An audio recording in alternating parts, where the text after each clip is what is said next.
Olá! Sejam muito bem-vindos a este nosso guia visual. Hoje o nosso objetivo aqui é desmistificar de uma vez por todas aquelas regras extremamente rigorosas que cercam o principal companheiro de quem enfrenta a temida segunda fase do exame da ordem, o famoso vade-mecum. Porque, vamos combinar, essa é uma etapa em que o conhecimento jurídico esbarra em formalidades super rígidas. Entender todas essas regrinhas é tão crucial quanto dominar o próprio direito. Logo de cara, a gente precisa ter noção do tamanho do risco que está em jogo. O que acontece se, do nada, o material for confiscado durante a prova?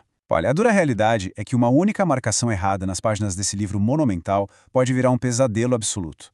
Imagina só a cena: meses e meses de preparação exaustiva, noites sem dormir, o coração a 1000 por hora no dia do exame, e aí um fiscal de sala para do seu lado. Ele nota um sublinhadinho fora do padrão ou um símbolo qualquer desenhado na margem. Em questão de segundos, ele toma uma decisão. Isola trechos inteiros ou, no pior dos cenários, simplesmente recolhe todo o seu material. Isso coloca 5 horas de prova num risco iminente, transformando aquela sua segurança em puro desespero. Afinal, sem o material de consulta, a chance de aprovação cai drasticamente. Então vamos direto ao ponto e dar uma olhada no nosso roteiro de hoje. 1. A escolha do material. 2. As marcações permitidas. 3. O dilema das remissões. E, por fim, o item 4. Os direitos no dia da prova. Começando pela nossa primeira parada, a escolha do material, ou seja, como selecionar o companheiro perfeito para essa jornada. Porque, convenhamos, a caminhada para a aprovação começa bem antes do grande dia da prova. Na verdade, ela começa de um jeito bem silencioso e decisivo lá nas prateleiras da livraria, bem na hora de escolher qual compêndio vai estar do seu lado em todas aquelas horas de estudo. E claro, a preferência por uma marca ou editor é algo super pessoal, não é? Tem gente que prefere uma fonte maior, um papel com textura diferente, mas independentemente disso, o material escolhido precisa seguir estritamente 3 pilares. Primeiro, tem que estar totalmente atualizado com o edital vigente. Segundo, precisa trazer toda a legislação da sua área de forma abrangente. E terceiro, e não menos importante, precisa ter uma formatação inteligente para economizar seu tempo de consulta. Sem esses 3 fatores perfeitamente alinhados, você corre um risco gigantesco de deixar informações críticas passarem batido. Só para dar uma ideia, perder 5 minutinhos procurando uma lei porque o índice é ruim não é só um contratempo. É o suficiente para disparar a ansiedade e travar toda a sua peça prático-profissional. E isso ilustra brilhantemente o perigo de fazer escolhas equivocadas. A diferença entre aquelas versões super compactas e as focadas especificamente no exame da OAB é simplesmente abissal. Visualiza comigo, alguém buscando desesperadamente por uma instrução normativa obscura que caiu na peça, folheando um vade-mecum compacto só para descobrir que aquela norma foi deixada de fora pela editora. O risco é alto demais. Por outro lado, os compêndios feitos sob medida por exame dão uma vantagem estratégica absurda. Eles são completos, otimizados com letras e marcações pensadas na ergonomia visual e trazem os índices alfabético-remissivos que são fantásticos. Esses índices são literalmente atalhos perfeitos que ligam as palavras-chave do seu problema jurídico direto aos artigos. É garantia de segurança total nos momentos de alta pressão. Agora, vamos para a parte 2, as marcações permitidas, navegando pelas regras rigorosas do edital. Essa é, sem dúvida nenhuma, a parte que mais gera aflição durante toda a preparação. Afinal, como interagir fisicamente com as páginas de papel sem cometer nenhuma infração? Aqui fica bem claro o que é terreno seguro e o que é perigo extremo. Do lado das permissões, a gente vê que está tudo certo, usar marca-textos simples, traços, clips coloridos e aqueles separadores de código que já vêm impressos pela própria editora. Mas do lado proibido, a regra corta na própria carne. É absolutamente vital respeitar essa divisão. Por exemplo, a proibição de post-its de qualquer tipo não é só uma implicância aleatória da banca. Eles são proibidos porque podem ser facilmente usados para esconder rascunhos ou cola sobre as abas. A mesma lógica exata vale para símbolos, setas, asteriscos, quadradinhos ou círculos desenhados. Qualquer uma dessas coisas pode ser lida pelo fiscal como um código secreto ou uma comunicação não permitida.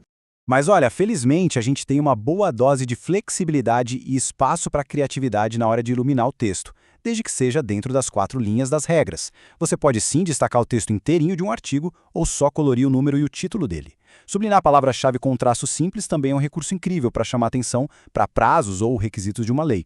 Além disso, estruturar a marcação usando várias cores é uma tática fenomenal. Imagina, por exemplo, usar o amarelo exclusivamente para artigos de direito material no Código Civil e o verde estritamente para o direito processual. Isso cria um mapa mental instantâneo. Na hora do estresse da prova, o seu cérebro vai processar a cor antes mesmo de você ler a palavra, acelerando demais a busca. Mas o ponto crucial de tudo isso se resume a um ditado essencial. Quem marca tudo, não destaca nada. Um conselho de ouro, profundo e totalmente verdadeiro, que separa quem tem experiência de quem está começando agora. O material pintado em excesso, colorido de ponta a ponta sem critério nenhum, perde completamente o seu propósito original. Em vez de facilitar aquela busca visual rápida, a página inteira vira um borrão fluorescente que só cansa os olhos e drena sua energia mental. O uso inteligente de cores e traços só entrega eficiência de verdade se servir como farol, guiando a sua visão direta e unicamente para a informação que importa, deixando o resto descansar no fundo branco do papel.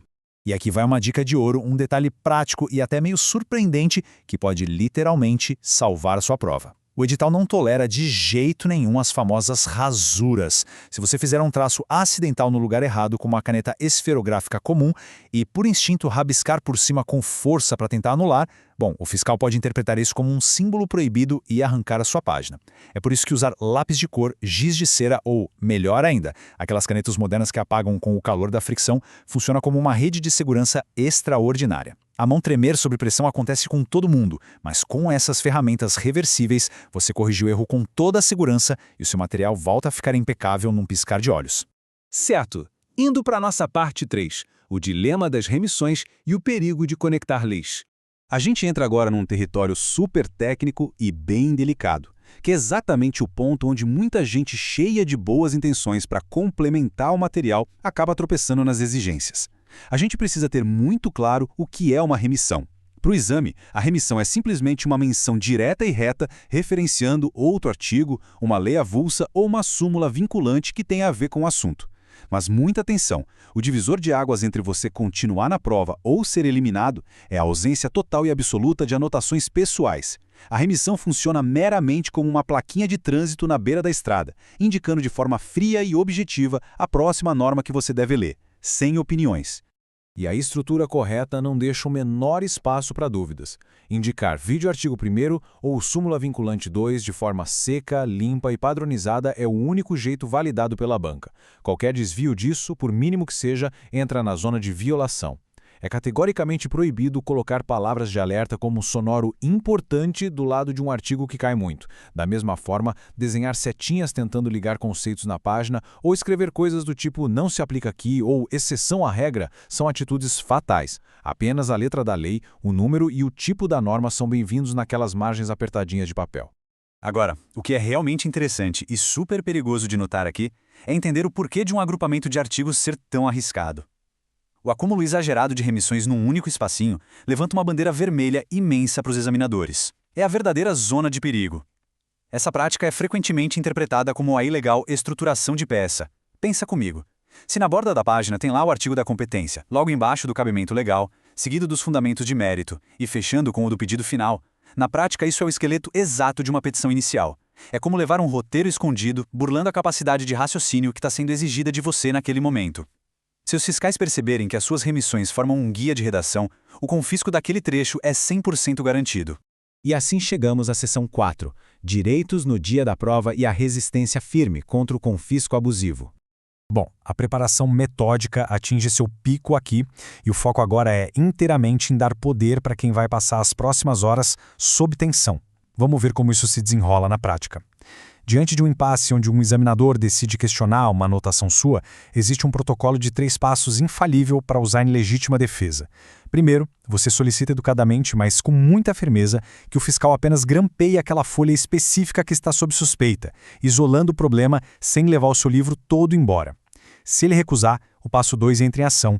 Exija na hora que a justificativa detalhada do confisco conste integralmente na ata oficial da prova. E o terceiro passo, não hesite de jeito nenhum em pedir a presença do coordenador do andar ou do próprio presidente da sala. Só o fato de você demonstrar que domina essas garantias processuais já costuma inibir excessos e resolve a questão pacificamente. Mesmo assim, a sabedoria diz que precaução nunca é demais num dia como esse. As diretrizes do edital permitem explicitamente que você leve mais de um compêndio para a sala. Então, carregar um material reserva dentro da mochila, de preferência uma edição totalmente limpa, sem uma única gota de marca-texto ou anotação, garante uma paz de espírito inabalável. Blinda o seu psicológico. Se o pior acontecer e o seu material principal for bloqueado, a prova não precisa acabar em desespero. Ela simplesmente recomeça, no mesmo instante, com um livro novo em folha. É um plano de contingência definitivo e tranquilizador. E para finalizar, eu deixo este questionamento bem provocativo para a gente pensar. O verdadeiro poder da sua preparação está na tinta espalhada pelas páginas ou no conhecimento enraizado em todas aquelas horas de estudo lá atrás, meses antes do exame começar? Porque o material de consulta, por mais impecável e perfeitamente anotado que ele esteja, é só um auxílio de memória, uma bússola. Ele não tem soluções mágicas invisíveis e não escreve a peça sozinho. O triunfo de verdade mora na sua bagagem técnica e no raciocínio jurídico que você construiu com tanto esforço. O conhecimento que decide o jogo não está no papel ou na mochila, mas bem guardado e acessível na sua cabeça. Que todas essas regras que a gente destrinchou aqui se transformem em muita segurança e tranquilidade para você encarar qualquer fiscal de frente. Muito obrigado por acompanhar essa nossa análise e bons estudos!